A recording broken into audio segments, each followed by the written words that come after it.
Yun! Sa pool! Wala ka ng kawala! Ang husay mo na talaga, Apo. Tinamaan mo sa pagitan ng kanyang mga mata. Nakita niyo po, Lolo? Nasa pool ko po ang aswang. Nagwawala pa po sa galit. Talagang maaasahan ka, Apo. Manang-mana ka talaga sa iyong lolo.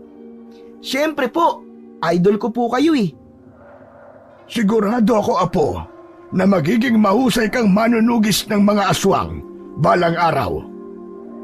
Sa isang malayong probinsya ng Katimugang Luzon, taong 1985, naninirahan sa isang baryo ang pamilya ni Lolo Ramon. Mahigit 10 taon na rin silang naninirahan sa lugar na yon na kung tawagin ay Baryo Makahoy. Tinawag na Makahoy ang naturang baryo dahil na rin sa matataas na puno na dito'y tumutubo. Maraming kwento tungkol sa baryong ito na naging kuta raw ng mga hukbalahap nung panahon ng Hapon. Sagana sa mga prutas at mga ligaw na hayop ang kagubatan sa Baryo Makahoy. Pagsasaka at pangangaso ang pangunahing ikinabubuhay ng mga naninirahan dito. Nang dumating ang pamilya ni Lolo Ramon sa baryo ay tahimik ito. Nakakagala ang mga tao kahit saan man nila naisin. Tanging nag-iingat lang sila sa mga mababangis na hayop na maaaring manakit sa kanila. Subalit ang katahimikang yon ay unti-unting nabago. Napalitan yon ng takot at pangamba dahil isang araw ay napabalitang napasok na mga masasamang loob o mga taong labas ang baryo. Sinasabing nagkuta sa kabundukan ng mga taong kalaban ng gobyerno. Kaya kumalat ang balita na pinamumugaran ng mga tulisan ang kabundukan. Dumalang ang mga tao na umaakyat ng bundok upang manghuli ng mga ligaw na hayop na maaaring gawing karne. Pinagbawalan na rin ng kapitan ang magtungo sa kabundukan ng mga taga-baryo upang walang mapahamak. Ngayon ko lamang ay ang inyong kaligtasan, kaya pinagbabawalan ko kayo.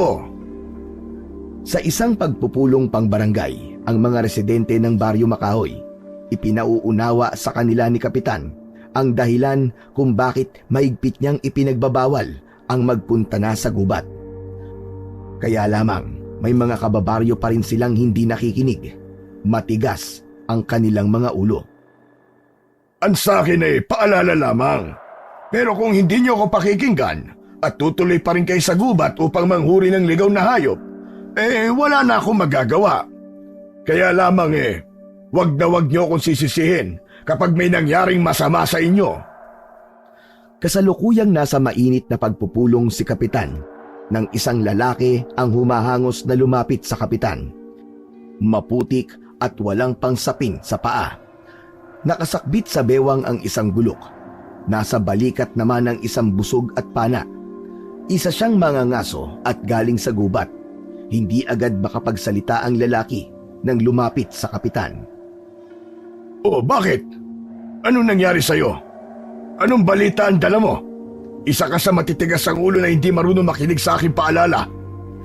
Sumigi ka pa rin sa pangangaso sa kabila ng aking pagbabawal. At ngayon narito ka na takot na takot. Ano ba nangyari? Sa pautal-utal na kwento ay sinabi ng mangangaso na patay na ang kanyang kasama dahil pinatay ito ng mga taong labas na nakainkwentro nila. Yan na nga ba sinasabi ko sa inyo? Dapat marunong kayong makinig sa akin. Ako ang kapitan dito, pero hindi niyo ako pinakikinggan. Hindi niyo na ako ginalang. Humingi ng dispensa ang kausap ni Kapitan, subalit nagpatuloy ito sa kanyang pagkikwento. Hindi inaasahan ng Kapitan, maging ng mga tao sa pagpupulong, ang sunod nitong sinabi. Anong sabi mo? Hindi lang basta mga taong labas ang nakainkwentro nyo? Abay, kung hindi sila basta mga taong labas, ano ang mga yon? Hindi agad sumagot ang kausap ng Kapitan. Tumingin muna ito sa mga taong nasa pagpupulong. Bakit ganyan ka kumakatingin? Tinatanong kita, ano ang mga nakainkwentro nyo kung hindi lang sila basta taong labas? May diin at naroon ang takot. Sinabi ng mangangaso na mga aswang ang kanilang nakainkwentro at pumatay sa kanyang kasama. Mapalad lang siyang nakaligtas dahil mas mabilis siyang tumakbo kumpara sa kanyang kasama. Ikinuwento rin ng lalaki kung paano pinatay ng aswang ang kanyang kasama. Sinakmal ang leeg nito. Gamit ang matutulis na kuko ay nagawang wakwakin ang dibdib para kunin ang lamang loob. Kitang-kita pa nga raw niya kung paano kainin ang lamang loob ng kanyang kaibigan. Nakakakilabot na halos bumaligtad ang kanyang sikmura. Natulala at hindi agad makapagsalita si Kapitan. Maging ang mga taong naroon sa pulong ay hindi makapaniwala sa kanilang narinig. Sinidlan ng takot ang mga ito. May iba na tila nasira pa ang sikmura dahil hindi kinaya kung paano inilarawan ng mga ngaso ang ginawang pagpatay at pagkain ng mga aswang sa lamang loob ng nasabing biktima. Ang kwento tungkol sa taong labas ay napalitan ng higit na takot. Kung mga taong labas pa nga lamang ay kinatatakutan na ng mga taga-Baryo Makahoy, paano pa kaya kung tungkol na sa aswang? Alam nila na hindi yun pangkaraniwan. Hindi madaling kaaway ang mga aswang. Mahirap din itong pagtaguan dahil sa iba't ibang kakayahan nito. Madali nilang mahahanap ang isang tao o kanilang biktima dahil sa kanilang pang-amoy at pakiramdam. Bagamat hindi nakarating sa pulong sa barangay sina Lolo Roman, ang balita naman ay agad na kumalat. Nagmistulang isang hangin na agad na nakarating sa mga residente. Kaya naman agad ding nagbabala ang mga magulang na huwag magpapagala-gala ang kanilang mga anak dahil maaaring makasalubong nila ang mga aswang. Totoo kaya ang kumakalat na balita, Itay? Pwedeng totoo. Pwede rin namang hindi. Bakit naman po? Maaari kasing pakanalang din yun ng mga ngaso para wala nang iba pang magpunta sa gubat at nang sila-sila na lang ang manghuli roon ng mga ligaw na hayop. Ibig sabihin, Itay, nagsisinungaling siya? Maaaring ganun na nga. Alam mo naman ang panahon ngayon, iba na ang ugali ng mga tao. Gagawin ang lahat para makapanlamang at sila lang ang makinabang. Kung sa bagay, Itay, tama ka po dyan. May mga taong ang gusto lang nila ay sila lang ang makinabang. Mga swapang. Tama ka, Marta. Parang yung mga ibang politiko sa ating gobyerno, ganun na ganun ang pag-uugali. Talagang naisingit mo pa yun, Itay, ha? Totoo naman hindi ba? Ang ibang politiko ay para na ring mga aswang. Nambibiktima. Sumisip-sip ng dugo ng mga kawawang mamamayan para sa kanilang pansariling kapakinabangan. Kung sa bagay po, tama naman po kayo, Itay. Yan naman talaga ang katotohanan. Siya nga po pala, Itay. Nasaan na po pala si Baste? Kanina ko pa po siya hindi nakikita. Baka nariyan lamang yon. Alam mo namang mas gusto ng anak mo na laging makipaglaro. Ang bihira. Hindi ba siya natatakot? Saan? Aba, Itay naman. Hindi ba't kalat na po ang tungkol sa aswang? Tapos kung saan-saan pa rin siya nagpupunta. Narinig ng batang si Baste ang sinabi ng kanyang ina. 12 anyos na si Baste. Maliksi na parang laging puno ng enerhiya ang kanyang katawan. Galing siya sa labas dahil nakipaglaro siya sa kanyang mga kaibigan. Dahil napagod at nagutom, kaya naisipan niyang umuwi. Hindi naman po ako natatakot sa aswang, Inay eh. Ay nako, kambata ka. Saan ka na naman nagpunta, ha? Saan ka galing? Nakipaglaro lang po ako ng tagu-taguan sa mga kaibigan ko. Tagu-taguan? Paano kung sa paglalaro nyo ng tagu-taguan aswang ang makita nyo? Inay naman, sabi ko nga po sa inyo, hindi po ako natatakot sa aswang. Aswang lang sila. Si Baste ako. At tapang at tao. Nako. At talagang nagyayabang ka pa, ha? Inay, yun po ang tinuro sa akin ni Lolo Roman. Hindi ako dapat matakot sa kahit na kanino. Kahit pa sa mga aswang. Narinig mo ba ang anak mo, Marta? Itay naman, kung ano-ano pong tinuturo niyo sa anak ko. Kaya ganyan siya magsalita eh. Kung ano-ano na lang ang sinasabi. Ayoko lang na maging duwag siya. Ang gusto ko ay maging matapang siya. Di ba tama lang na maging buo ang loob ni Baste? Opo, Itay. Nariyan na po tayo. Pero sana'y hindi dahil sa gusto niyong... Hindi na itinuloy ni Marta ang sasabihin. Napatingin siya sa kanyang ama. Itay, alam mo na ang ibig kong sabihin. Huwag mo na sanang isasali pa ang anak ko. Tama na ang isang mahal ko sa buhay ang nawala. Huwag nang maulit yon sa anak ko. Hindi na umimik pa si Lolo Roman. Saglit na nawalan ng kibo. Alam niya ang tinutukoy ng kanyang anak. Madalas yun din ang dahilan ng pagtatalo nilang mag-ama. Lalo na't may kinalaman kay Baste. Ang balita tungkol sa mga aswang na naninirahan sa kagubatan ay lalo pang napagtibay na totoo. Dahil ng sumunod na araw ay isang nakakahindik na balita ang nakarating sa kapitan. Ano ka mo? Patay na si Apo Lucas! Yun ang sumalubong na balita sa kapitan ng araw na yon dahil may ilang tanod na agad yung ipinaalam sa kanya. Kilala sa baryo Makahoy si Apo Lucas dahil isa itong albularyo. Siya ang naging doktor sa baryo, lalo na't malayo ang kanilang lugar sa ospital. Hindi lang pagpapagaling ng iba't ibang sakit ang kayang gawin ni Apo Lucas. Nagpapaanak din siya. Kaya din niyang magpalayas ng masamang espiritu. Maraming kayang gawin si Apo Lucas, kaya malaking kawalan siya sa baryo. Pinatay pala ng halimaw si Apo Lucas. Nakakalungkot na balita. Ayon sa mga tanod na nagbalita, ay wakwak ang dibdib ng albularyo. Wala na itong lamang loob. Ubus din ang dugo sa katawan. Isa lang ang pinaniniwalaan nilang gagawa ng ganong karumal-dumal na pagpatay. Kagagawa nito ng aswang. Hindi makapapayag si kapitan na may mga tao pang mapapahamak kung hahayaan niyang masundan pa ang ganong pangyayari. Isa lang ang naiisip niyang paraan. Yun ay ang masugpo na ang paghahasik ng lagim na pinaniniwalaang kagagawan ng mga aswang. Kaya naman agad na sinadya ng kapitan ang bahay ni Lolo Roman.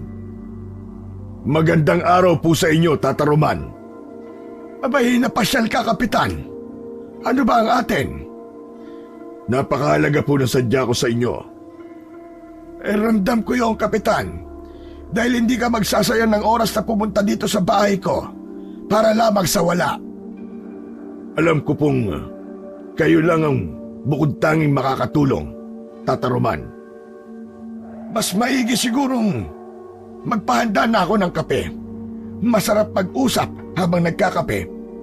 Tinawag ni Lolo Roman ang apo nitong si Baste na kasalukuyang nakikipaglaro sa kanyang alagang aso na si Agimat. Bakit, Pulo? Sabihin mo sa inay mo na ipagtimpla kami ni Kapitan ng kape dahil may pag-uusapan kami. May gatas po ba o wala? Wala! Okay po. Nakalimutan ko. Tinanong ko pa si Lolo kung magtitimpla ako ng kapeng walang gatas. Wala naman talaga kaming gatas. Hoy, naririnig kita! Umiral na naman ang kalokohan mong bata ka. Sige na, sabihin mo na sa inay mo. Pumasok na ng bahay si Baste para sabihin sa kanyang ina ang utos ng lolo. Ang laki na pala ni Baste. At napakabibong bata pa, bukod sa napakaliksipan niya. Tata Roman, marahil ay dilingid sa inyo ang tungkol sa nangyayari dito sa ating baryo ngayon. Oo, Kapitan. Nababalitaan ko ngayon. May mga namamatay at sinasabing kagagawan nga daw ng mga aswang. Noong una, sinasabing pinamumugaran ng tulisan ng kabundukan na siyang kinatatakutan ng mga taga rito. Pero ngayon, sinasabing pinamumugaran na ng aswang ang kabundukan. Hindi kaya ang mga tulisan ang saring mga aswang? Saglit na natahimik ang kapitan. Alam niyang may punto ang sinabi ng matandang kausap. Tama ka, Tata Roman. Maaaring ganun nga. Kung ganun, anong maitutulong ko, Kapitan? Retiradong sundalo kayo at sanay sa gubat. Isa pa, alam ko ang pagiging manunugis nyo.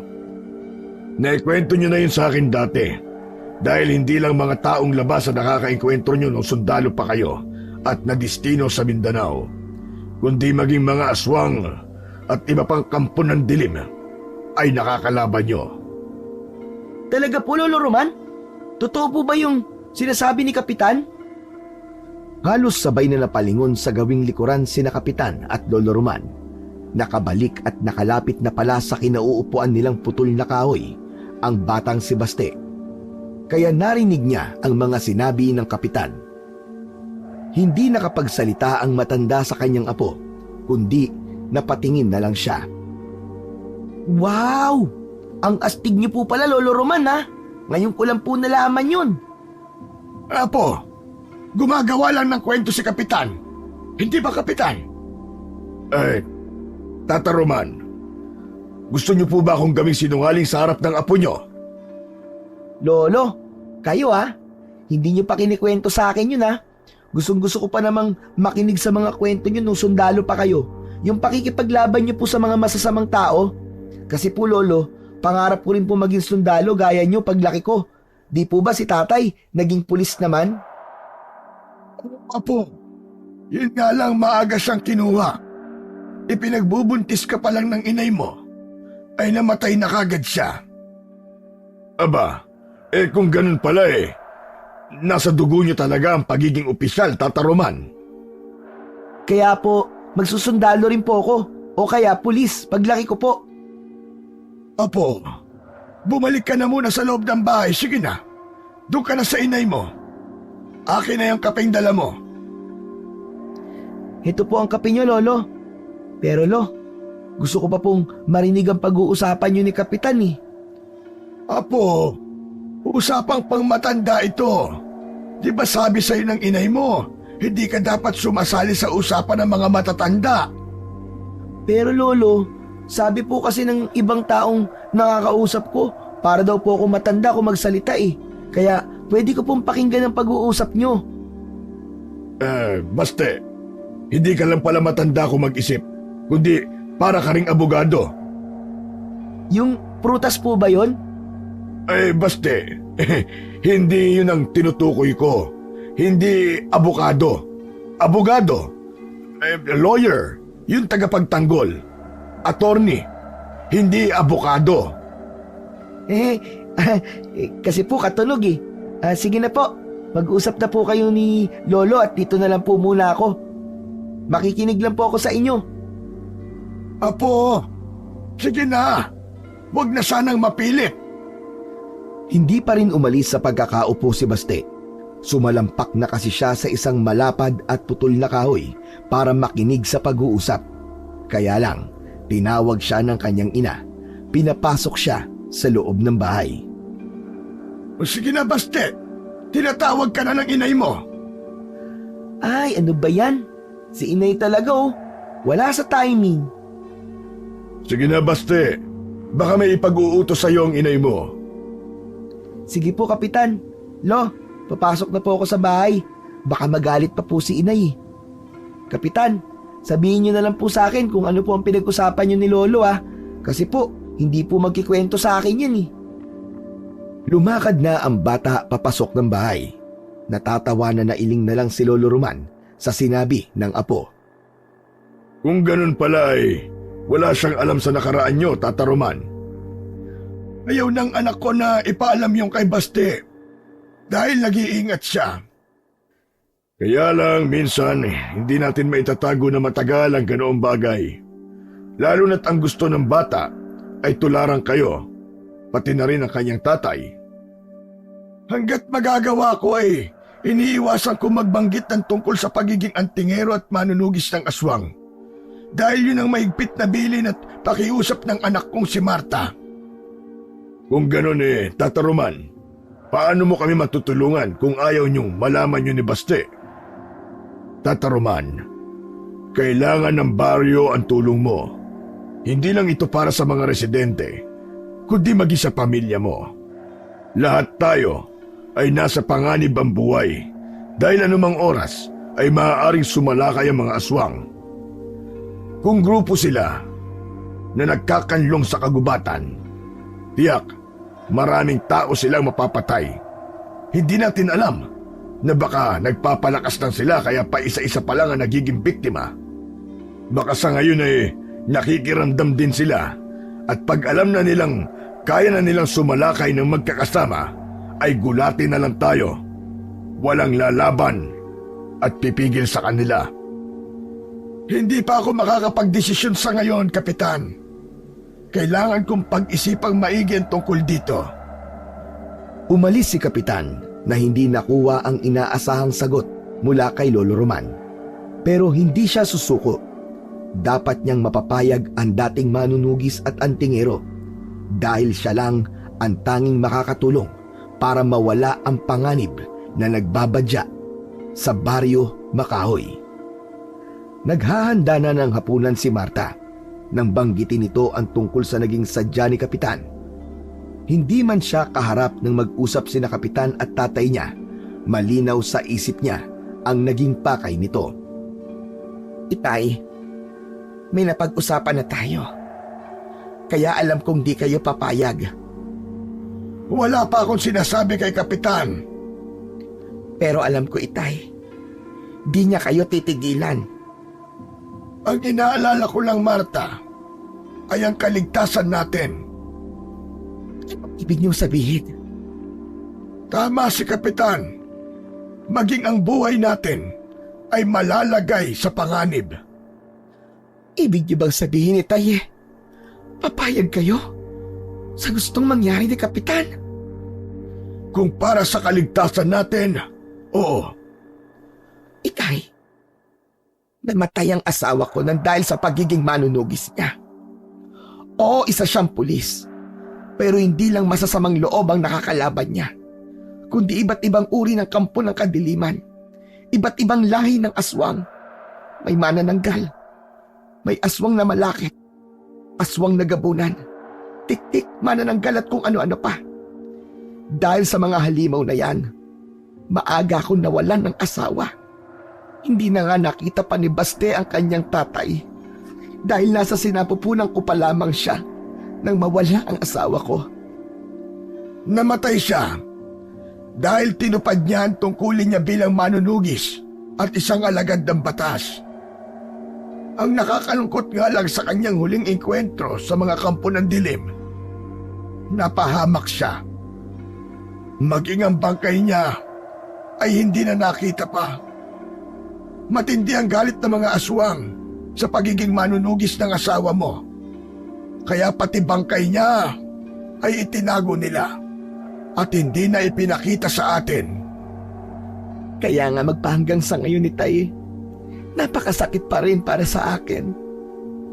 Kung di dahil sa pagkumbinsi niyo sa kanya na maging manunugis, baka buhay pa sana siya ngayon.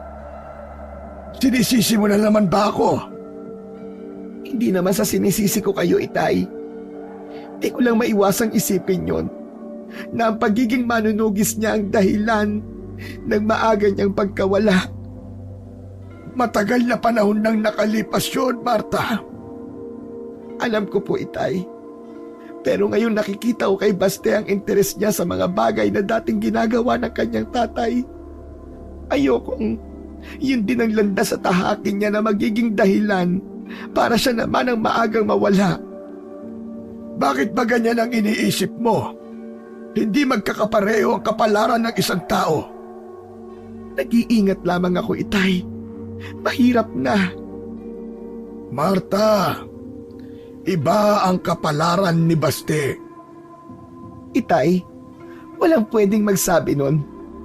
Kaya nakikiusap po ko sa inyo.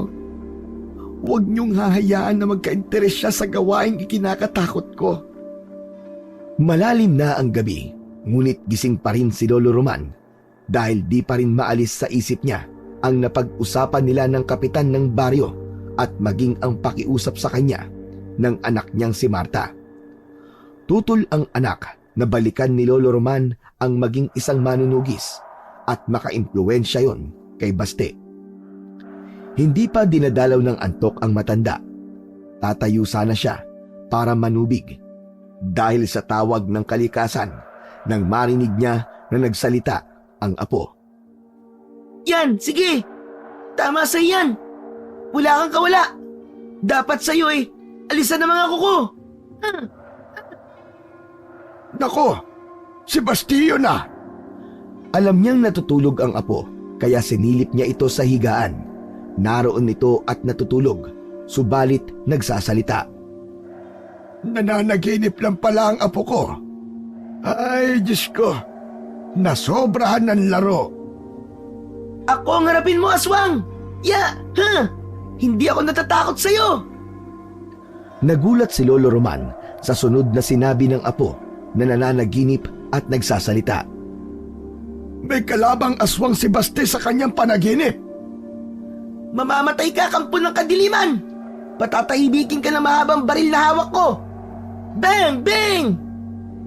Patay! Sa pool! Kala mo patay ka ngayong aswang ka! Bihira talaga itong si Baste. Hanggang sa panaginip, ang pakikipaglaban sa aswang ang napapanaginipan niya. Malakas ang hatak ng aking pagiging manunugis. Dahil hanggang sa panaginip ipinakikita yon sa aking apo. Ang tungkol sa panaginip ni Baste ay ikinuwento ni Lolo Roman sa kanyang anak. Tinimulan niyo po kasi itay Kaya ngayon, hanggang sa panaginip bit-bit ni Basti yun. Napakinggan niya kasi kay Kapitan. Yun na nga po itay. Hindi po kasi kayo nag-iingat. Pero kung yun ang kapalaran ng apo ko, abay wala tayo magagawa, Marta. Kahit na ano pa po ang sabihin nyo, ayoko pa rin. Hindi ako papayag na maging manunugi si Baste. Ibang buhay ang pangarap ko para sa kanya. Lumipas ang mga araw, wala pa ring nabubuong desisyon si Lolo Roman. Alam niyang sa susunod na araw ay babalikan siya ng kapitan at aalamin ang kanyang desisyon. Wala noon ang mag-inang Marta at Baste. Nag-deliver si Marta ng puto at sinukmani na ipinaluto sa kanya. Sa kabilang baryo pa ang pupuntahan nila.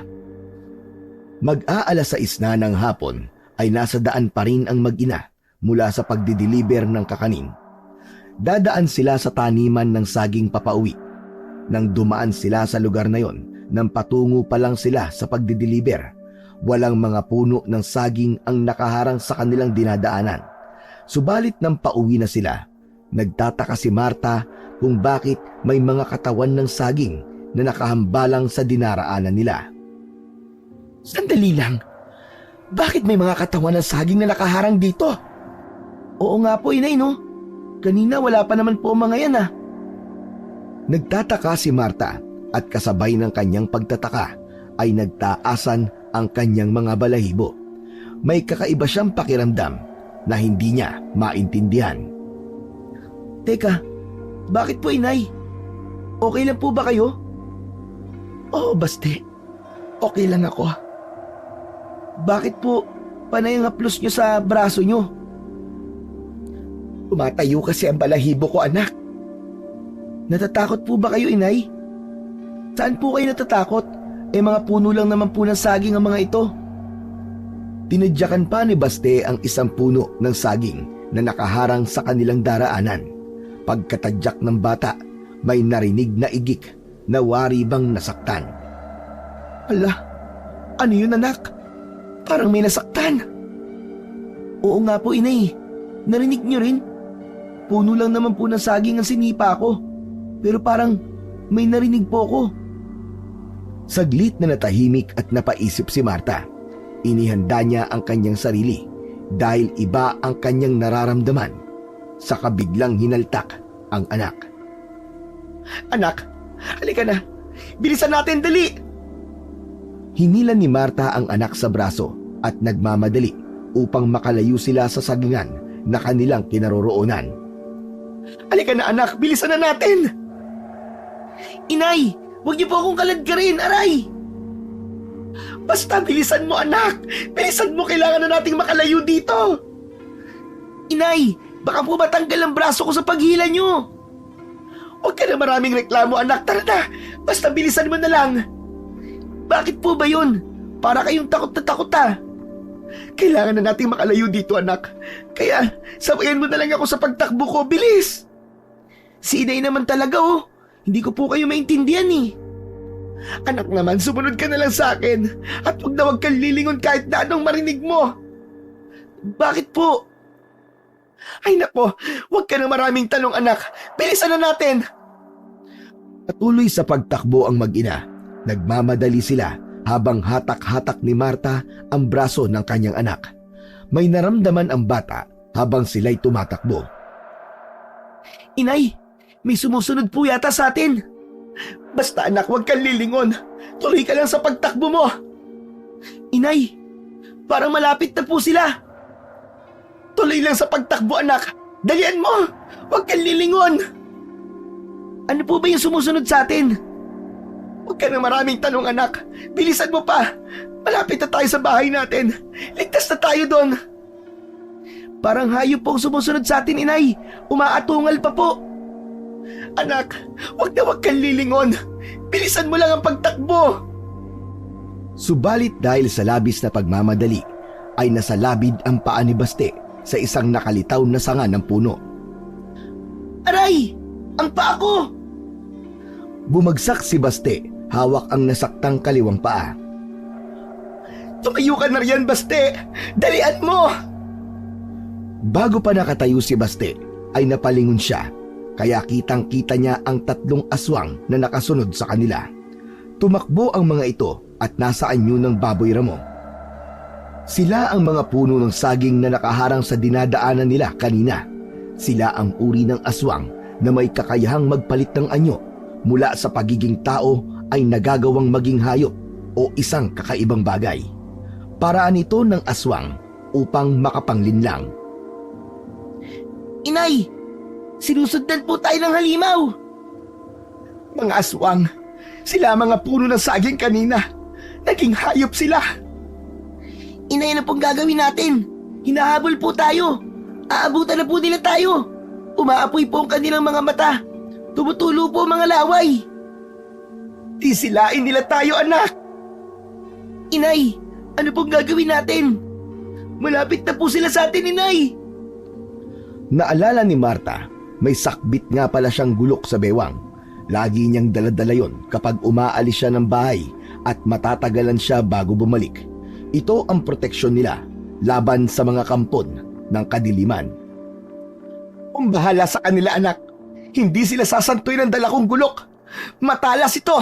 Kakahasa ko pa lang. Ano po? Lalabanan niyo po sila? Oo, anak. Dahil hindi nila tayo titigilan. Sabik sila sa dugo at laman ng tao, lalo na ng bata. Lokong aswang nena, kursunada pa pala ako. Tumabi ka, Baste. Ako ang haharap sa kanila. Huminto sa pagtakbo ang 3 aswang nang ganap na makalapit kina Marta. Umaatungal ang mga aswang. Inihanda ni Marta ang kanyang armas. Ang gulok na bagong hasa na pinunasan ang talim ng langis na binabaran ng bawang. Sige, hayop ka. Lumapit ka rito. Lumapit kayo sa akin. Ako ang harapin nyo. Nakatitig kay Marta ang mga aswang. Hindi agad makalapit, kundi umaatungal lamang. Inay, mag-iingat po kayo. Sabay-sabay na nakatitig ang 3 aswang kay Baste. Natatakam na sila sa dugo at laman ng inosenteng bata. Hindi nyo mapapakialaman ang anak ko, mga hayop kayo. Dadaan muna kayo sa ibabaw ng aking bangkay. Ang papangit yung mga aswang kayo. Umalis kayo rito. Lagot kayo sa nanay ko. Hindi natatakot ang mga aswang sa armas na dala ni Marta dahil higit na nangingibabaw sa kanila ang masarap na putahe na maaari nilang matikman. Kaya naman agad na sumalakay kay Baste ang isa sa mga aswang. Subalit bago pa tuluyang makalapit ito, ay iwinasiwas ni Marta ang hawak niyang gulok. Tinamaan ang katawan ng aswang na nasa anyo ng baboy ramo. umatungal ito ng masugatan. Nag-alinlangan ito at biglang napaurong. Sa pag-urong ng isa ay pumalit naman ang ikalawa at agad ding sumalakay. Buong tapang na muling iwinasiwas ni Marta ang hawak niyang gulok. Naputol ang isang tenga ng baboy ramo at tinamaan din ang leeg nito. Tumulo ang masaganang dugo ng aswang. Umatungal din ito habang tumutulo ang malagkit na laway. At dahil napunasan ng langis na binabara ng bawang ang gamit na gulok ni Marta, kaya matindi ang naging epekto ng sugat na nilikha nito. Umuusok at tila nagnaknak ang sugat ng dalawang aswang. Dahil hindi nagtagumpay ang dalawang kampon ng kadiliman, kaya sumugod ang ikatlo. Hindi pa rin nagpaawat si Marta. Sinalubong niya ang ikatlong aswang. Dahil siya ang sinalakay nito, ay buong lakas na itinusok ni Marta ang hawak na gulok sa tiyan ng baboy ramo. Bumaon ng malalim ang gulok. Malaki ang nilikhang sugat. Lumuwa ang lamang loob ng aswang na nasa anyong baboy ramo ng mga sandaling yon. Umaatungal sa sakit. Hindi alam kung ano ang gagawin. Astig! Ang galing niyo po, inay! Natalo niyo po ang mga aswang! Wakwak po ang tiyan! Walang nagawa ang mga kampon ng kadiliman. Hindi makatayo. Tila kumukulo at umuusok ang sugat sa katawan. Tara na, anak, lumayo na tayo rito at baka may dumating pang mga kalahi nila. Ang galing niyo po talaga, inay. Paano niyo po nagawa yun? Halika na, huwag ka nang marami pang tanong. Ang mahalaga ay ligtas na tayo. Nagmamadali nang umalis ang mag-ina upang umuwi na. Samantala, ang mga sugatang aswang na iniwan ay unti-unting umusok ang katawan hanggang sa tila natunaw ito at naging itim na usok at ganap na naglaho. Sa pag-uwi sa bahay ay agad na ibinida ni Baste sa kanyang lolo Ramon ang nangyari sa kanilang mag-ina. May kasama pang aksyon na nagkikwento ang bata kung paano pinatay at nilabanan ng kanyang ina ang mga aswang. Grabe, lo! Kung nakita niyo lang po, ang galing po talaga ni nanay. Para po siyang action star. Ang tapang niya po. Alam ko yun. Talagang matapang ang inay mo, apo. Mahal na po talaga sa inyo, lolo. Abay, syempre. Oo naman. Kanino pa nga ba magmamana yun kundi akin lamang? Lo, gusto ko rin pong matuto gaya ni inay. Para po, may pagtanggol ko rin po ang sarili ko kapag may mga aswang po ako nakaharap. Nasa kusina si Marta habang nagkwekwentuhan ang maglolo, kaya narinig niya ang sinabi ng anak niya. Dahil sa pangyayaring yon, ay muling kinausap ni Lolo Roman ang anak niyang si Marta. Kaya nangyari ang ganon, Marta, na may nakainkwentro kayo na aswang, ay upang makapagdesisyon ka ng tama. Pero itay, kailangan na ng anak mo ang matuto at maging biyasa. itay, takot pa rin po ako. Mas nakakatakot kung wala siyang alam, Marta. Kapag mahina siya at di niya kayang ipagtanggol ang kanyang sarili, lalong mapapahamak si Baste.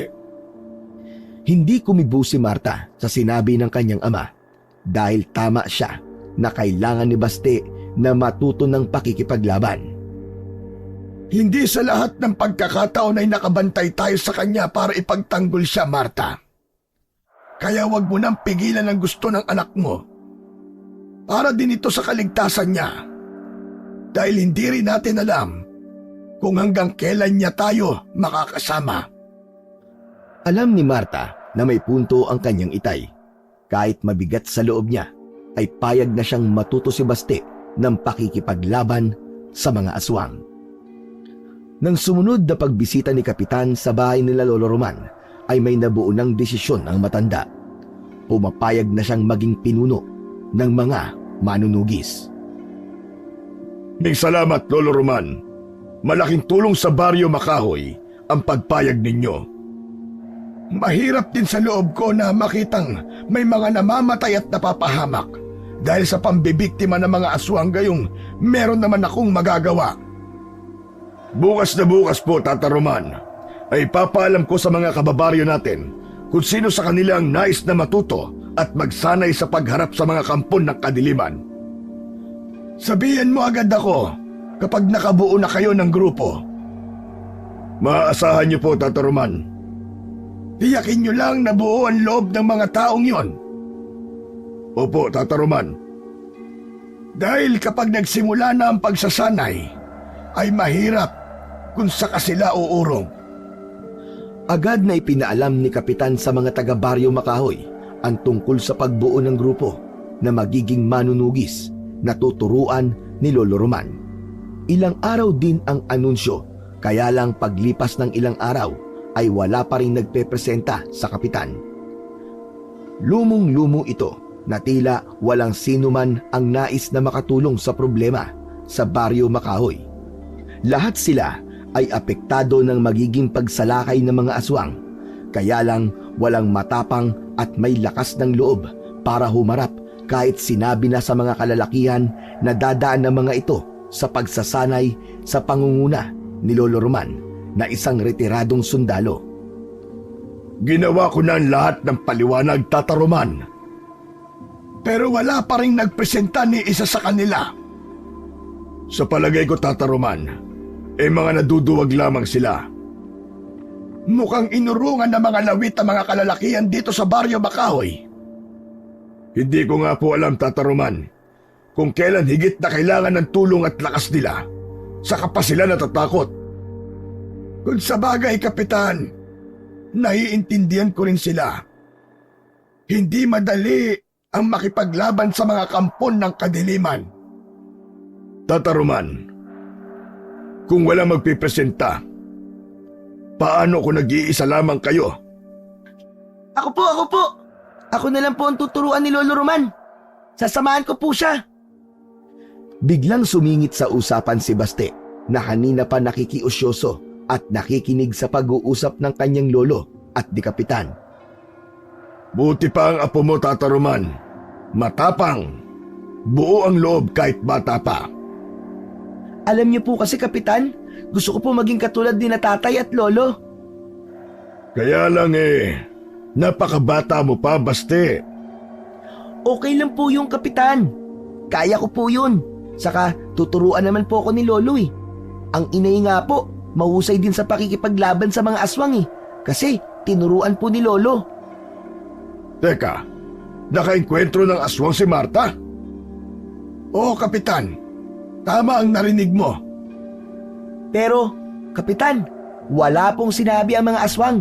Napatay po sila ni inay. Ang astig po ni inay kung nakita nyo lang. Ang lakas at ang tapang po niya. Pinagtataga niya po yung mga baboy ramo. Ayun. Wakwak po ang mga tiyan nila. Aba, talagang nasa dugo nyo nga ang pagiging manunugis. Huwag kang mag-alala, Kapitan. Sige na, ako nang bahala. Kung walang mga taga-baryo ang gustong maging manunugis, kami na ng apo ko ang bahala roon. Seryoso ba kayo, Tata Roman? Oo, Kapitan. Hindi ako pwedeng magbiro sa mga ganitong klaseng pagkakataon. Kinabukasan, maaga pa'y kinuha ni Lolo Roman ang isang sako sa silong ng kanilang bahay. Kasama niya ang apong si Baste. Binuksan ang sako at tumambad ang mga armas na matagal nang itinago ng matanda. Ano po yan, Lo? Mga armas na magagamit natin laban sa mga aswang. Uy! Astig! Meron po pala kayo niyan, Lo ah! Oo, Apo. At matagal na itong nakatago. Pero ngayon, magagamit na uli. Lo, pag-aaralan ko po ang paggamit ng mga yan. Oo, Apo. Ituturo ko sa iyo ang lahat. Yes! Ang astig nun! Ikaw ang makakasama ko para harapin ang mga aswang. Ayos! Yun po ang gusto ko, Lolo. Isa-isang inilabas ng maglolo ang mga armas sa loob ng sako. Kailangang ikondisyon ang mga ito at linisin. Nagtulong na ang maglolo para matapos yung kagad upang masimulan na rin ang gagawin nilang pagsasanay. Walang oras na sinayang si Lolo Roman Agad na inumpisahan ang pag-iensayo nila ni Baste. Subalit pagkatapos ng unang araw ng pagsasanay, hindi yun naibigan ni Marta. Itay naman, wala tayong naging usapan na magiging kasama mo siya. Ang sabi niyo ituturuan mo lang siya para sa proteksyon niya. Hindi para makasama niyo nahaharap sa mga aswang. Kaya ng anak mo, Marta. Matapang at buo ang kanyang loob. Pero itay, ang bata pa niya. Aanhin ko ang isang nasa tamang edad kung mahina naman ang loob at hindi determinado. Natatakot po ako para sa anak ko, itay. Hindi ko siya pababayaan. Isa pa, may mga iniingatan akong agimat. Ang pagiging antingero ko ang tutulong at magbibigay ng proteksyon sa amin ng aking apo. Sana nga'y tama ang gagawin niyong ito, itay. Dahil hindi ko kakayanin kapag may nangyaring masama sa anak ko. Ayoko mawalan ulit ng isang mahal sa buhay. Lalo na ang kaisa-isa kong anak. Marta, hindi ko isusugal ang buhay ng aking apo. Mahal na mahal ko siya. At bago pa may mangyaring masama sa kanya, ako na muna. Araw-araw ang naging pagsasanay ng maglolo. Nagsimula sa ehersisyo na madali sa simula hanggang sa naging komplikado. Kahit nahihirapan ay walang reklamo si Baste. Pilit na kinakaya ang pinagagawa ng kanyang lolo. Kaya ganun na lang ang paghanga ng matanda sa kanyang apo. Dahil wala nang magawa pa si Marta, kaya ang tanging ipinakita na lang niya ay ang pagsuporta. Ipinaghahanda niya ng pagkain ang maglolo. Isa-isa na ring itinuro ni Lolo Roman kay Baste ang paghawak ng mga armas. Mula sa paggamit ng baril na disabog, iba't ibang uri ng kutsilyo at matatalas na bagay, maging ang tamang paggamit at pagwasiwas ng latigo at buntot pagi. Madaling natutunan yun ni Baste. Sadyang may angking kakaiba at katangian ng bata para agad na matutuhan ang paggamit ng mga sandata. Mula nang nakainkwentro ni na Marta ang aswang, saglit na nanahimik ang baryo. Marahil natakot ang mga ito sa pagkamatay ng kanilang mga kasama. Kaya lang, hindi doon natatapos ang pag-aasik nila ng lagim. Mahilig manurpresa ang mga aswang. Sumasalakay sila sa panahong hindi nakahanda ang mga tao. Subalit iba na ngayon dahil nakapaghanda na sila Lolo Roman at Baste. Sila ang nakatalaga para humarap sa pagsalakay ng mga aswang. Handang-handa na ang maglolong manunugis. Agad na kumalat sa baryo ang tungkol sa maglolo. Sila ang magtatanggol sa taga-baryo. Tuwang-tuwa ang mga ito dahil alam nila na may poprotekta na sa kanila sa kuko ng dilim. Samantala, sa kabundukan ng Baryo Makahoy, naroon ang grupo ng sinasabi nilang mga taong labas. Gaya ng bali-balita, hindi lang sila mga taong labas, kundi mga kampon din sila ng dilim, mga rebelde, subalit nagtataglay ng kakaibang katauhan ng mga aswang na handang maghatid ng kilabot at kamatayan sa mga taga-baryo. Ang mga ligaw na hayop ay dumalang na sa kabundukan dahil ito ang kanilang naging pagkain, subalit nauumay na sila sa lasa ng karne ng hayop sa gubat. Iba kasi ang lasa ng sariwang dugo at laman ng tao. Isang espesyal na putahe yun para sa mga aswang. Nauuhaw na rin sila sa sariwang dugo ng tao. Hindi nila kakayanin ang gutom at uhaw na yon dahil iba ang lakas na dinudulot sa aswang ng sariwang lamang loob ng tao at mas malinamnam din ito. Nagtipon-tipon ang mga nilalang na yon sa kabundukan. Naghahanda sila sa isang pagsalakay. Dapat nang maibsan ang gutom at uhaw na kanilang nararamdaman. Hindi na sila makapaghintay pa, kaya nag-aabang na lang sila sa pagkagat ng dilim upang gawin ang kanilang pagsalakay. Sa ibaba ng kabundukan, sa Baryo Makahoy, ay kausap ni Lolo Roman ang kapitan. Sigurado po kayo, Tata Roman? Oo, Kapitan. Dahil hindi maaari magkamali ang pakiramdam ng isang katulad kong antingero. Kung ganun pala anumang oras ay sasalakay na mga aswang? Oo, Kapitan, tama ka. Yun ang ibinabadya ng simoy ng hangin na galing sa kabundukan. Kakaiba ang amoy na dala ng hangin. Gutom ang mga aswang. Sabik sila sa laman at dugo ng tao. Mabuti pala tapos na kayo sa inyong pagsasanay ng iyong apo. Madaling matuto si Baste, Kapitan. Siguro dahil nasa dugo niya ang pagiging isang manunugis. Nakatulad niyo po, Tata Roman, na isang manunugis. Hanga po talaga ako sa tapang ng apo niyo. Sa halip na matakot sa maaari niyang harapin. Abay, parang nasisiyahan pa siya at nasasabik. Nakatangian ng isang manunugis, Kapitan. Ang kagustuang lipulin ang mga kampo ng dilim sa halip na matakot. Pagkatapos makipag-usap ni Lolo Roman kay Kapitan, ay umuwi na ito para sa paghahanda nila ng kanyang apo. Dahil dumating na ang sandali para sa kanilang misyon, para ipakita na rin sa mga tao kung ano ang kakayahan ng maglolong manunugis. Alam na rin ni Marta na anumang sandali ay mapapasabak na sa isang laban ang kanyang anak. At dahil inihanda na rin niya ang kanyang sarili sa magiging gampanin ng anak, kahit naroon ang kaba, ay suporta ang ipinakita niya kay Baste. Anak, isipin mo lagi ang mga itinuro sa iyo ng lolo mo. Siyempre naman po, Inay. Lahat po ng itinuro sa akin ni Lolo, lalo na po ang paggamit ng iba't ibang sandata na gagamitin sa paglaban sa mga aswang, tinandaan ko po lahat yun. Mag-iingat ka, anak, ha? At huwag kang lalayo sa lolo mo. Opo, Inay. Nag-uusap ang mag-ina nang lumapit si Lolo Roman dala ang isang tsaleko para sa kanyang apo. Samantalang suot naman niya ang isang uri ng jacket na yari sa balat ng hayop. May taglay na pangontra ang jacket laban sa mga aswang.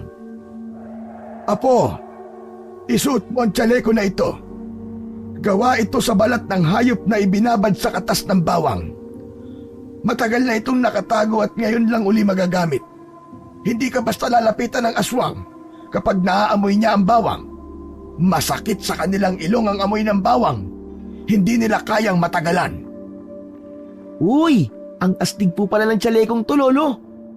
Lo, yung jacket po na suot nyo, ang gara din po, Lolo. Bagay na bagay po sa inyo.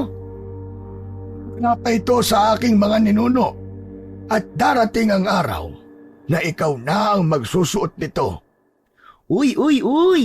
Ayos! Halika, hawakan mo ito.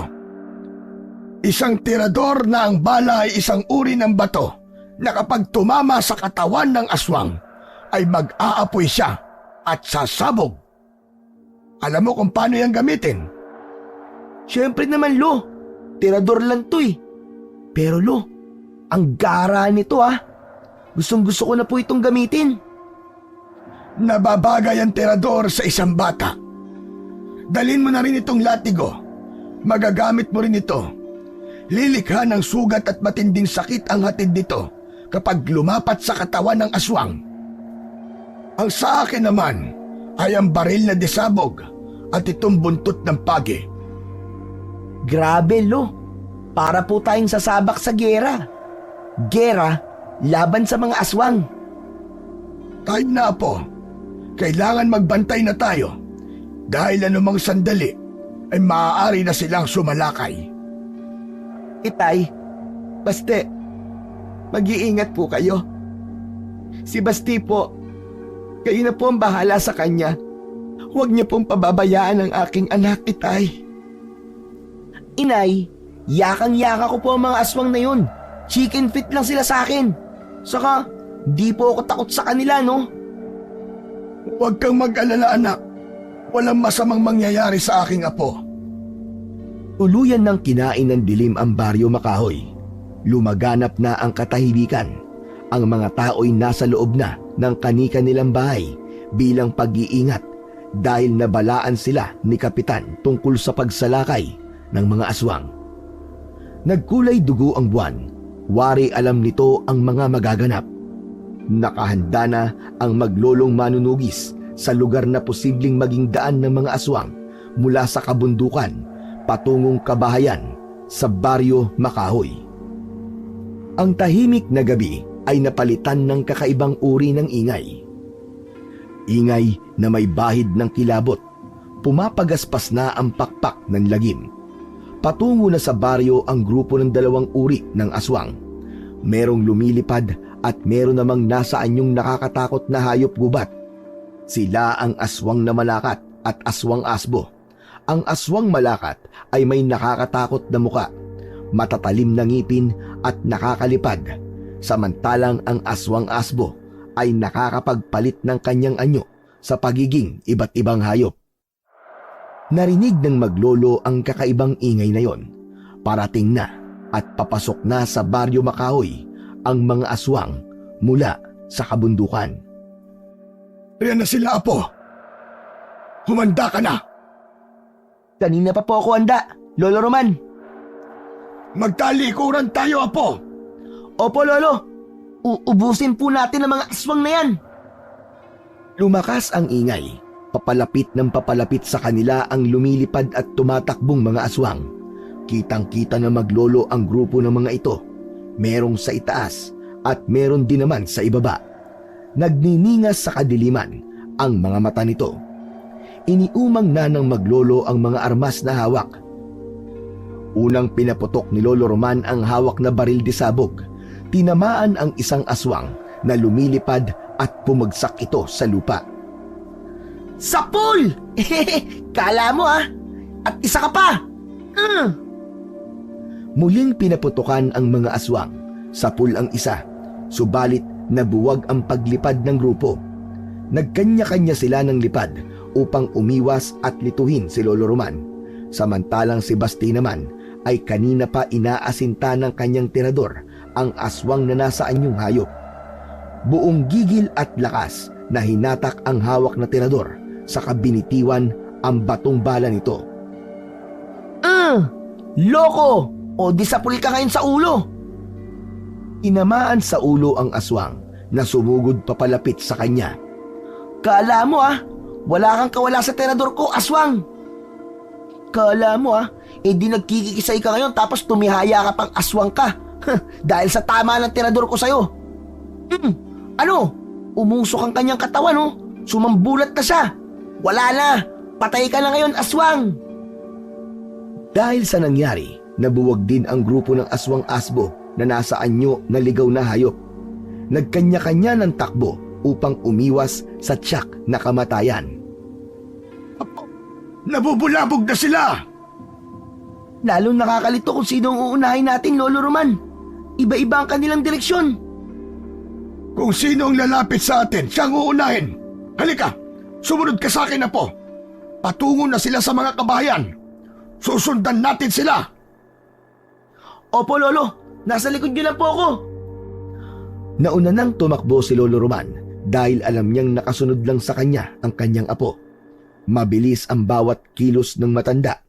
Hindi mababakas sa kanya ang pagiging mahina sa kabila ng kanyang edad. Tuloy sa pagtakbo si Lolo Roman upang barilin ang lumilipad na aswang.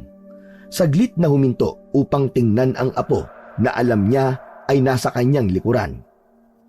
Apo, dito tayo! Bilis! Subalit walang sagot na narinig si Lolo Roman. Lumingon siya para hanapin ang kanyang apo na si Basti. Wala ang kanyang apo sa kanyang likuran. Walang Basti na nakasunod sa kanya. Nawawala ang kanyang apo. Kaliwat kanan na lumingon ang matanda.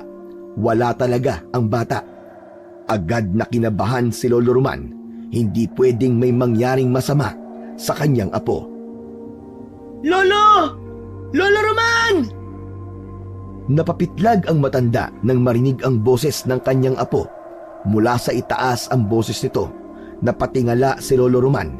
Ganun na lang ang kanyang pagkasindak. Ang apo ko! Tangay ng lumilipad na aswang! Hindi! Lolo Roman! Tinangay ako ng aswang! Tulungan niyo ako!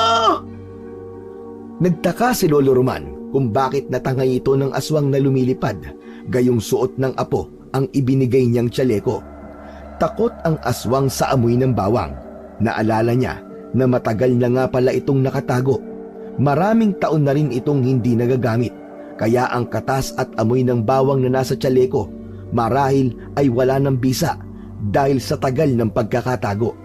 Nakalimutan niyang magkatas ng bawang at ilagay sa tsaleko bago ipasuot sa kanyang apo. Inilipad papalayo ng aswang si Baste. Hindi maaaring pabayaan ni Lolo Roman ang apo. Patakbo niyang sinundan habang tangay ng aswang. Humaharang naman sa dinaraanan niya ang ibang aswang na nasa anyong hayop. Kaya bawat makasalubong niya ay agad niyang pinapaputukan. Bumubulagta ang bawat tamaan nun, sadyang napakahusay bumaril ni Lolo Roman. Samantala, habang tangay si Baste ng aswang na lumilipad, pilit naman niyang inaalis ang pagkakahawak nito sa kanya. Nagpupumiglas ang bata. Hindi niya alam kung saan siya dadalhin. Posibleng gawin siyang pagkain ng kampon ng kadiliman. Hindi ako papayag na gawin mo akong hapunan, hayop ka! Kailangan akong makawala sa'yo! Bitiwan mo ako! Tuloy lang sa pagkampay ang lumilipad na aswang habang tangay si Baste. Subalit nasa ganoong mang kalagayan ay mababaka sa bata ang katapangan. Hindi ito kakikitaan ng takot. Buong-buo ang kanyang loob. Alam ko na! Ang latigo na binigay sa akin ni Lolo na nakasabit sa bewang ko, magagamit ko yun! Humanda ka ngayon sa aking pangiki ka! Matutulungan ako ng latigo ko! Habang inililipad ng aswang si Baste, ay pilit naman niyang hinahagilap sa kanyang bewang ang latigo. Yun ang makakatulong sa kanya. Sa wakas, ay nahagilap din ni Baste ang latigo. Humanda ka! Nahawakan ko na ang latigo ko! Ngayon naman, gagawin ko ang itinuro sa akin ni Lolo Roman kung paano to gamitin! Habang nasa itaas at inililipad siya ng aswang, ay iwinasiwas niya ang latigo. Inikot niya ng ilang ulit sa hangin. Kumuha ng buwelo kung paano ito isasabid sa leeg ng lumilipad na aswang. Hanggang sa magawa niya ngang isilo ang latigo sa leeg ng aswang na tumangay sa kanya. Hinila niya ito at humigpit ang pagkakasilo sa aswang. Nasakal ang aswang na naging dahilan upang lumabas ang mahabang dila nun. Hindi binitiwan ni Baste ang latigo. Pagkos, lalo pa niyang hinigpitan ito. Sakal na ang aswang kaya wala na ring direksyon ang paglipad dito. O ano ka ngayong aswang na paniki ka, ha? Wala ka ng kawala ngayon. Hindi ka na ngayon makakahinga.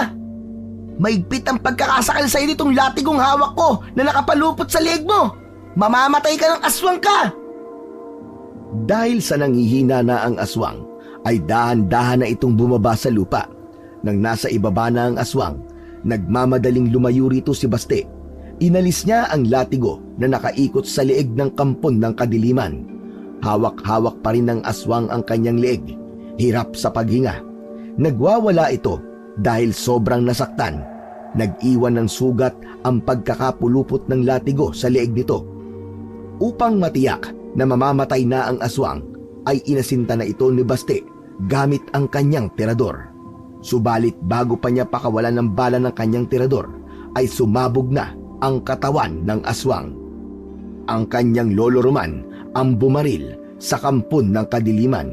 Kanina pa ito nakasunod sa kanya habang tangay siya ng aswang upang tiyakin ang kanyang kaligtasan. Lolo! Nagmamadaling lumapit sa kanya si Lolo Roman. Ganun na lang ang pag-aalala. Ayos ka lang ba, apo ko? Opo, Lolo. Ayos lang po ako. Hindi ka ba sinaktan ng aswang na yon? Hindi ka ba niya kinagap? Hindi po, Lo. Okay lang po ako. Huwag po kayong mag-alala sa akin. Ligtas po ako, Lo. Saka, ayaw po akong kagatin ng aswang. Nabahuan po yata sa akin. Hindi po kasi ako naligo eh. Puro ka talaga kalokohan. Nagbibiro lang po ako, Lo. Pagkakataon na sana ng aswang, nasaktan at sipsipin ang dugo ni Baste ng tangay nito. Subalit hindi ginalaw si Baste. Naging palaisipan yon sa matanda. Siguro, Nagkataon lang na di niya magawang kagating ka dahil sa mga armas na dala mo. Hindi pa po tapos ang laban, Lo. Dahil may mga buhay pa pong aswang. Oo, tama ka. Ang iba'y lumayo na. Takot sila. Hindi nila tayo kaya, Lo. Hindi nila tayo matatalo. Jack, paghahandaan nila tayo, Baste.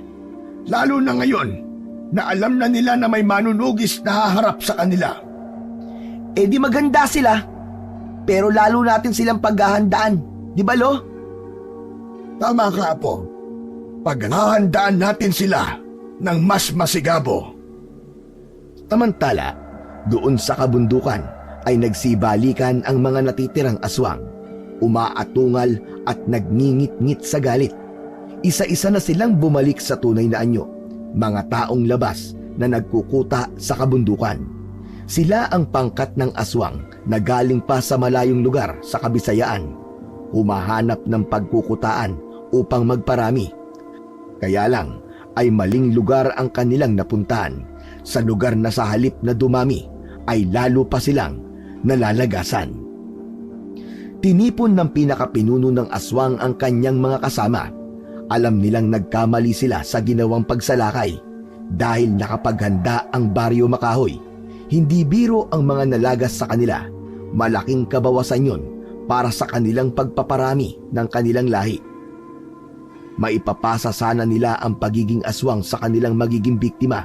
Kaya lang bigo sila dahil may mga namatay silang kasamahan. Dahil yon sa maglolong manunugis.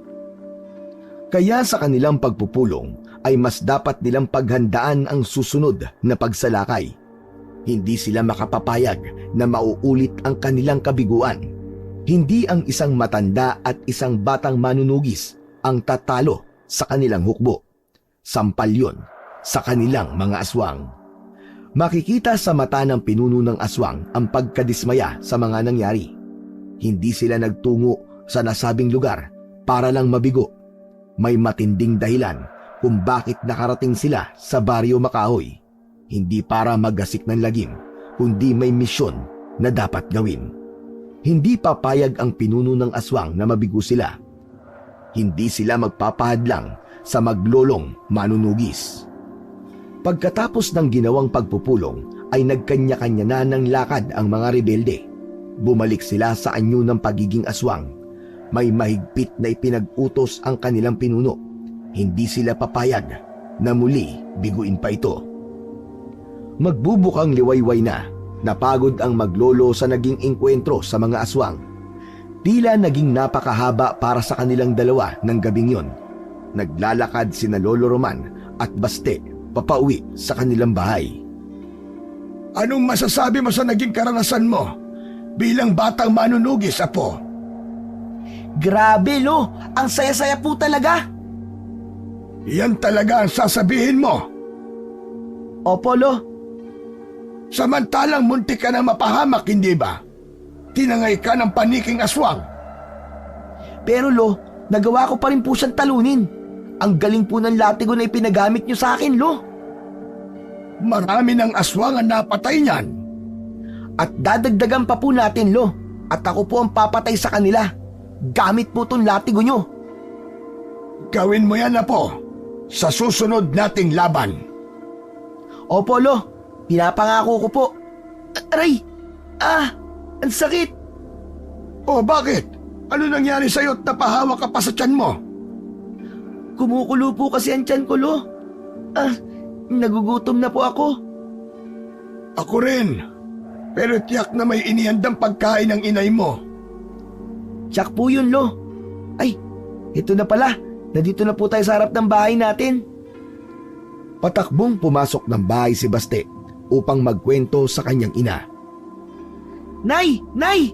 Andito na po kami ni Lolo Roman. Walang sumagot.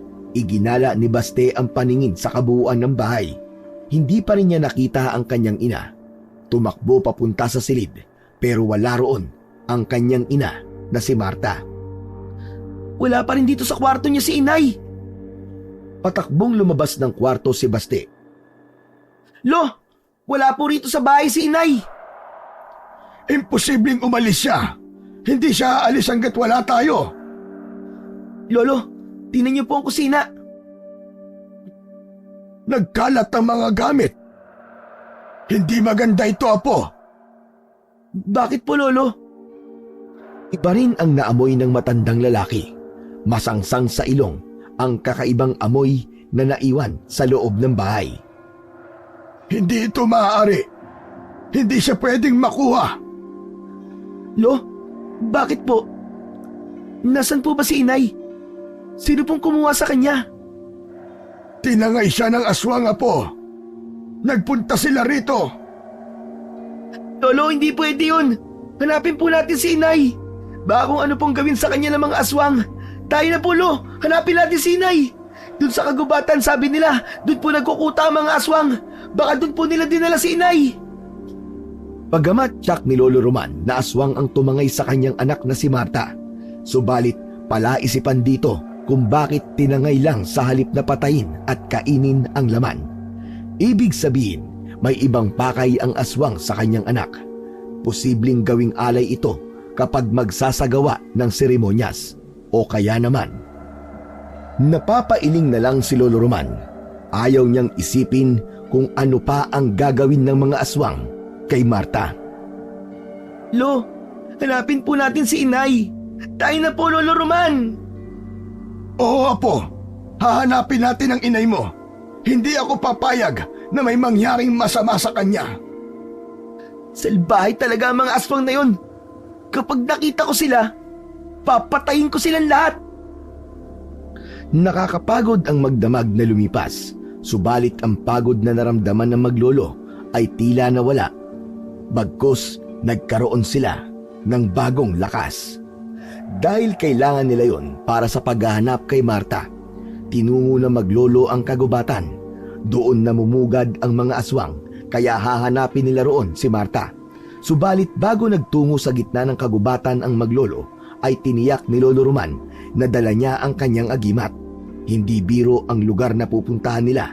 Mas malakas, mas mapanganib ang mga aswang sa kanilang teritoryo o sa puok na kanilang pinamumugaran. Nakarating ang maglolo sa pusod ng gubat. Huminto sandali ang dalawa. Isang maliit na bote ang inilabas ni Lolo Roman. Kinuha ang kamay ng apo at itinihaya. Binuksan ang maliit na bote na may lamang langis. Nilagyan ng langis ang palad ni Baste. Para saan po itong langis, Lolo? Ipahid mo yan sa buong katawan mo upang hindi tayo maamoy ng aswang. Hindi maaamoy ng aswang na may ibang tao dito sa gubat. Opo, Lo. Ipapahid ko po itong langis sa katawan ko. Sa lugar na kung saan dinala ng mga aswang ang tinangay nilang si Marta, ay nakatali ang kamay nito at paa. Walang malay na nasa isang tila altar na may nakapalibot na mga iba't ibang uri ng bulaklak. May dalawang aswang na nasa anyong kambing ang nagbabantay sa walang malay na si Marta. Samantala, walang sagabal namang narating ng maglolong manunugis ang kuta ng mga aswang. Agad nilang nakita ang kanilang hinahanap. Lo, ayun po si inay. Nakaiga siya. Dito nga nila dinala. Hindi nga tayo nagkamali. Lo, iligtas na po natin si inay. Baka patayin na nila ang nanay ko. Gusto ko na po silang tiradurin. Huwag mo na, Apo. Huwag mo na. Pero Lo, baka po gawin na po nilang pagkain si inay eh. Hindi tayo maaaring magpadalos-dalos sa ating gagawin, Apo. Mahirap mabulabog ang mga aswang. Lalo na't narito tayo sa kanilang kuta. Titingnan na lang po ba natin si inay?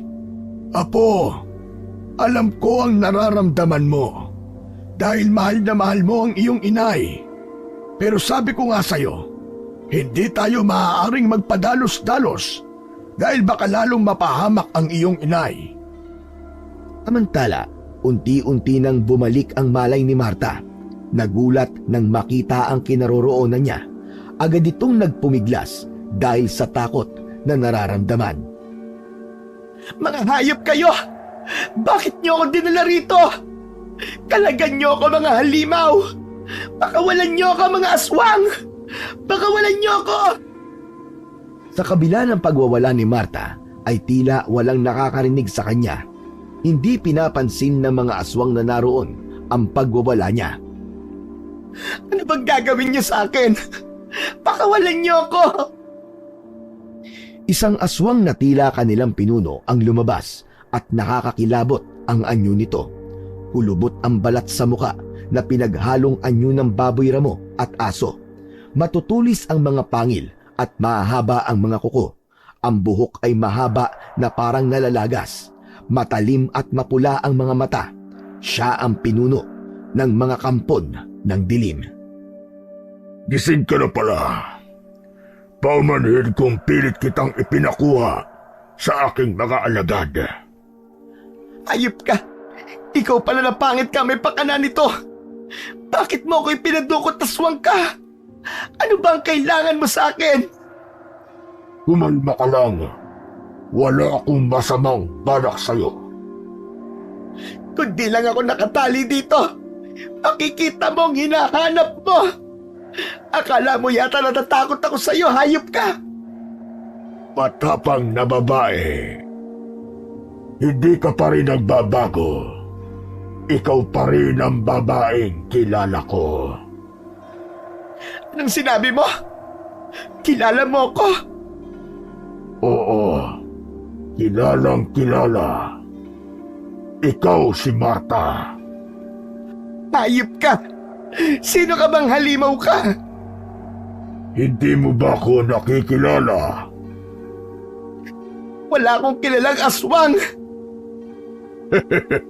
Alam ko, kaya nga magpapakilala ako sa'yo. Unti-unti ay nagbago ang anyo ng lalaking kaharap ni Marta. Mula sa nakakakilabot at nakakapandiring itsura nito ay nagbago ang anyo ng aswang. Naging isang matipuno at gwapong lalaki.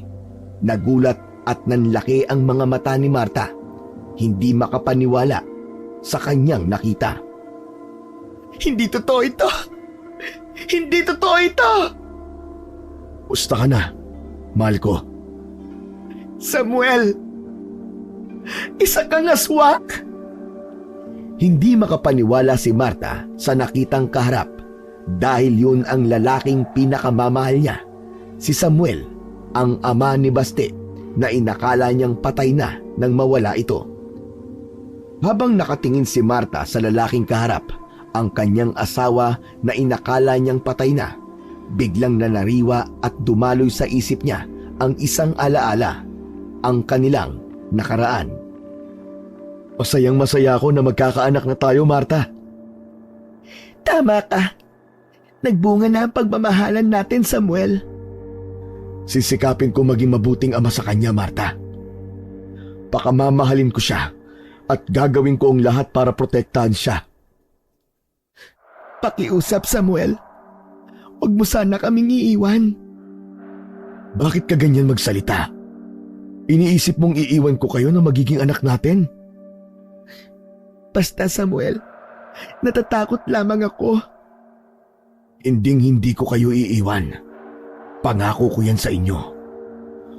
Doon natapos ang alaalang yun ni Marta. Hindi maaalis sa isipan niya ang naging pangako ni Samuel. Hindi nito natupad yun dahil iniwan sila nito. Nangyari yun nang maisama siya sa isang misyon bilang isang pulis. Nagkaroon ng matinding engkwentro sa mga alagad ng dilim, mga aswang na sumalakay sa isang lugar. Doon na rin nawala si Samuel at inakala niyang patay na. Pagkatapos ng mahigit 10 taon ay nagbalik ito. Nagkita sila, kaya lamang may kakaiba ng katauhan. Hindi ko maintindihan, Samuel. Paano ka naging aswang? Isa kang manunugis. Isa ring alagad ng batas na pumapatay ng mga aswang. Pero ngayon, isa ka na palang aswang. Nangyari ang lahat ng huling engkwentro ko sa mga aswang. Hindi ko sila lahat napatay. Natira ang pinakamalakas sa kanila, ang kanilang lider. Sa aming paglalaban ay nagapi ako. Sa halip na patayin ako, ay pinili niyang buhayin ako upang ipasa sa akin ang kanyang pagiging aswang. Bakit niya ginawa yon? Dahil nakita niya daw sa akin ang kakayahan upang maging mahusay na pinuno. Tinanggap mo? Wala akong nagawa. Bihag nila ako. At sila ang masusunod. Mas malakas sila kumpara sa anting-anting na taglay ko. Kaya hindi na ako nakabalik sa inyo. Kaya lumayo na ako at namuhay kasama nila. Pinili mo yon? Ang lumayo sa amin ng anak natin at yakapin ang pagiging aswang? Marta, hindi mo ko naiintindihan eh. Masakit din para sa akin to. Lumayo ako para wag na kayong madamay pa sa nangyari sa akin. Ngunit ngayon bakit nagbalik ka? Para saan? Dahil mahalaga kayo at ipinangako ko sa sarili ko na gagawin ko ang lahat upang makasama ko uli kayo ng aking anak. Kahibangan yan, Samuel. Isang malaking kahibangan. Totoo ang sinasabi ko, Marta. Matagal ko na natanggap na wala ka na. At kung nagbalik ka pero ibang nilalang ka na, hindi ko na kayang tanggapin ka, Samuel. Mahal ko kayo ng anak natin. Kaya ka ba nagbalik? Oo. At upang kunin kayong dalawa. Kayo ng aking anak. Dahil ang nais ko'y makasama kayo. Maging buo ang ating pamilya muli. Imposible yon. Hindi na tayo maaaring maging buo. Dahil isa ka ng kampo ng kadiliman, Samuel. Kaya nga magsasama-sama tayong tatlo sa kadiliman. Kung saan ako naroon. Baliw ka na, Samuel. Baliw ka na. Dito tayo nababagay. Dito tayo nababagay, Marta. Gagawin mo rin kaming aswang ng anak mo, ganun ba? Oo. Yun lamang ang tanging paraan upang mabuo ang ating pamilya. Ang maging katulad ko kayo ng ating anak. Hangal ka, Samuel. Hangal ka. Dito sa dilim, ang ating bagong mundo. Hindi. Hindi maaari ang gusto mo. Hindi ako makapapayag. Teka, Marta. Ang akala ko ba ay mahal mo ko? Oo, mahal kita, Samuel. Pero hindi ako papayag na maging aswang na tulad mo at idamay mo ang anak natin. Wala ka nang magagawa pa, Marta. Dahil nandito ka na sa aming kuta. Dito, ang mangyayari ay ang nais ko. Ayoko, Samuel. Hindi ako magiging aswang. Ako ang masusunod, Marta. Ayokong maging aswang. Magiging masaya tayo uli, Marta. Magiging masaya tayo. Huwag ka lalapit sa akin. Sabi ko naman sa'yo, diba? Ako ang masusunod. Dinakman ni Samuel ang braso ni Marta. Saka hinawakan nito ang ulo ng asawa. Walang nagawa ang babae dahil nakagapos ang kanyang mga kamay at paa. Bitiwan mo ang ulo ko, Samuel! Ano ba? Bitiwan mo ako! Ngayon, ibuka mo ang iyong bibig. Ayoko! Ayoko! Kailangan maipasa ko sa iyo ang likidong itim at maging katulad na rin kita. At sa susunod, ang anak naman natin. Baliw ka na! Hindi mangyayari ang gusto mo! Demonyo ka! Buksan mo ang bibig mo, Marta. Buksan mo! Ayoko! Huwag nang matigas ang ulo, Marta. Huwag mo na akong pahirapan. Dahil sa pagpupumiglas ni Marta, ay mahigpit na hinawakan ni Samuel ang ulo ni Marta upang mailapat ang kanyang bibig sa bibig ng babae. Yun ang paraan upang maisalin ang itim na likido mula sa kanyang bibig. Subalit bago pa mangyari ang ibig ni Samuel, ay isang malakas na putok ng baril ang umalingaw-ngaw. Sumabog ang ulo ni Samuel, sumambulat ang utak na may mabaho at kakaibang kulay. Galing ang putok na yon sa baril na disabog na hawak ni Baste. Ayos! Tinamaan ko siya! Sabog ang ulo ng lalaki! Baste! Apo! Anong ginawa mo? Naku, Pasensya na po kayo, Lolo Roman ha. Pinakailaman ko po tong desabog nyo. Natulala ka po kasi kanina habang nakatingin kay inay at dun sa lalaki. Kaya kinuha ko na po sa inyo tong baril. Ayun, tinamaan ko po siya sa ulo. Sabog ang ulo ng lalaking aswang. Wala na akong magagawa. Wala na. Pinatay mo na siya. Aba, dapat lang na mamatay ang aswang na yun, Lolo. Dahil sa ginagawa niya kay inay. Nakita ko yon, Apo. Sabi ko naman po sa inyo hindi po ako papayag na may gawing masama kay inay ang kahit kasino. Lalo na ang isang aswang. Dahil sa pagkamatay ni Samuel na pinuno ng aswang, ay naligalig ang kuta. Nagwala ang mga aswang na naroon. Handa nilang ipaghiganti ang napatay na pinuno. Naging mabilis naman ang pagkilos ng maglolong manunugis. Isa-isa nilang inasinta ang naglipa ng aswang sa gubat. Maging si Marta ay tumulong na rin sa maglolo. Sama-sama nilang ginawa ang lahat upang lipulin ang mga aswang na namamahay sa gubat ng baryo Makahoy. Sanggang dikit ang maglolo na inuupakan ang aswang na makikita. Maliksi ang bawat kilos, mabilis ang galaw, meron sa itaas at meron sa ibaba na mga aswang na dapat patayin. Hoy, hoy, hoy! Ikaw! Halika ritong diablong buang ka! Saan ka pupunta ha? Hetong sayo! Uubusin natin sila, Apo! Opo, Lolo! Ako naman! Wala tayong ititira, Lolo! Lipunin natin ang mga kampo ng kadiliman! Nagtagumpay ang maglolo sa kanilang misyon na iligtas si Marta. Nakakapagod ang engkwentrong yon. Ngunit ang mahalaga, hindi nagtagumpay ang pinuno ng aswang sa ibig nitong mangyari. Bagay na walang kaalam-alam si Baste kung sino nga ang lalaking aswang na kanyang nakita at ibig bumiktima sa kanyang ina. Anak, kumusta ka na? Ayos lang po, inay. Salamat sa pagliligtas niyo sa akin, ha? Buti na nga lang po, nabaril ko po kagad yung aswang kanina Kasi may plano po siyang masama sa inyo. Ikaw ang bumaril sa kanya? Opo, inay. Sa pool nga Tinamaan ko po siya sa noo. Ayun, sabog ang ulo niya. Nakita ko, anak. At napakahusay mo. Totoo ang sinabi ng iyong Lolo Roman. Teka, inay. Parang malungkot kayo Hindi po ba kayo natutuwa sa ginawa ko? Hindi agad nakasagot si Marta sa tanong ng kanyang anak. Paano nga ba niya sasabihin na ang aswang na pinatay niya at pinasabog ang ulo ay ang kanyang ama? Nay, napatay ko po ang aswang. Nailigtas ko po kayo. Masaya ako, anak, at nailigtas mo ko. Pero bakit nga po malungkot kayo?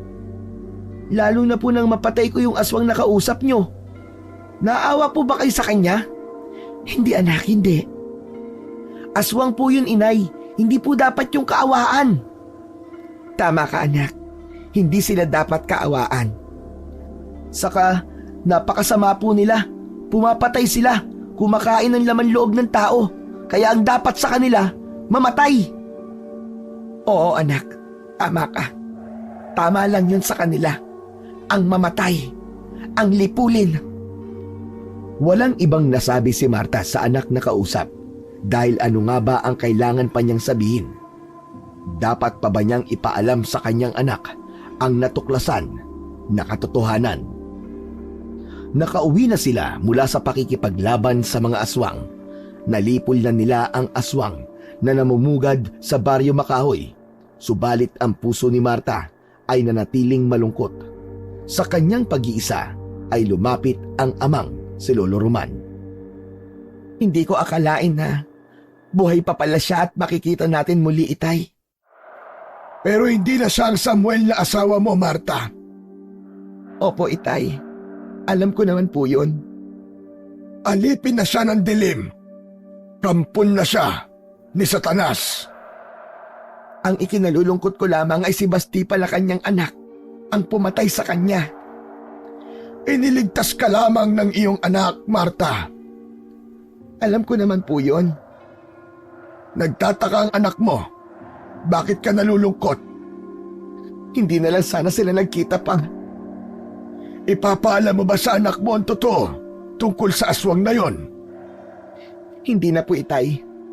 Kung ano po ang pinaniniwalaan ni Baste tungkol sa tatay niya, yun ang dapat manatili. Ayoko pong dungisan pa ang mabuting pagkakakilala niya sa kanyang ama. Dahil yun ang aking ikinuwento sa kanya.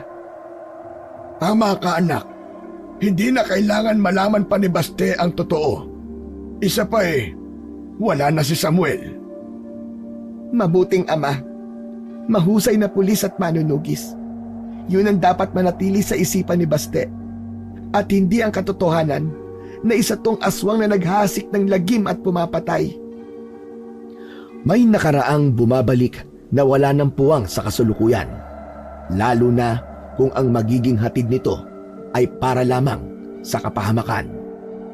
Tunay na may mga pangyayari at lihim na mas mainam na itago na lamang, lalo na kung ito ang higit na makabubuti at hindi na magdudulot pa ng alalahanin. Hayaang manatili ang magagandang alaala. Ito dapat ang maiwan at mamalagi na ang hatid ay inspirasyon sa isipan at paningin ng iba.